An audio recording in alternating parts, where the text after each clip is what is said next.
All right, Nikki, how old are you?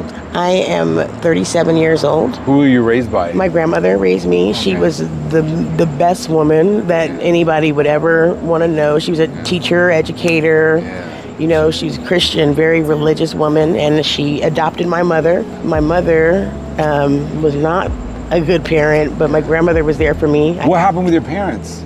I don't know my father, Okay. my real father. I've never met him. I just found out who he was recently, and now that I do know who he is, I don't want to know him. What were your interests back then as a kid? I'm a musician back then. I played 7 instruments. I was taught, classically. I can read music, and I wanted to be a composer.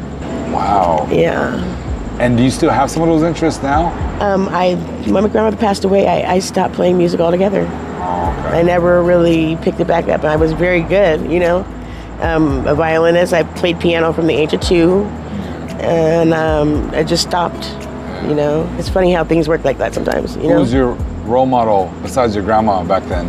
I adored my grandmother, but I looked up to some women in the community that my grandmother would introduce me to, my neighbors, and that were married with careers, and it was a certain type of lifestyle that we were supposed to strive for. And I just always knew that it wasn't going to be my life for some strange reason. I just knew I didn't cut it there, and it ended up being exactly the case. When my grandmother passed away, it was back to nobody and no supervision. I came here to Vegas. My mom was already gone in the streets, and she let me run the streets, and it only took us minutes, for somebody to get a hold of me.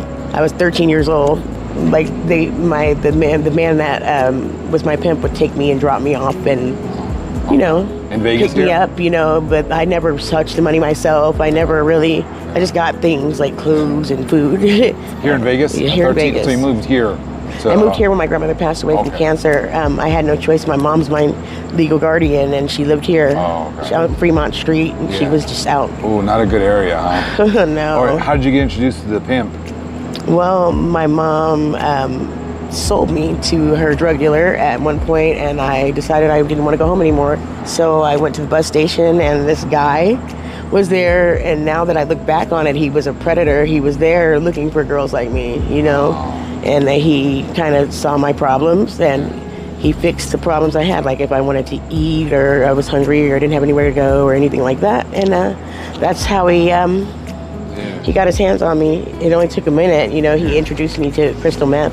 Oh, he got you into it. Yeah. And he didn't do drugs before then? Never. I got smart late. You see, my grandmother left me some money, so when I was 25, I inherited the money, and I was doing very well, for many years from that money, but, it just ran out. But I was already a prostitute by the time I turned 25, so it went to the wrong hands and the wrong places and the wrong substances and just bad management altogether. Okay. You can blow through a few $100,000 like it's nothing, and that's what happened. I would never wish for anything to change. I would wish that my story at the end has the happy ending so that I could help somebody else, and I wish that, I don't wish for wealth, I just wish for comfortability. What did you think about this interview? How do you feel? I feel good. Yeah? I do. I feel like that I represented myself the best that I can,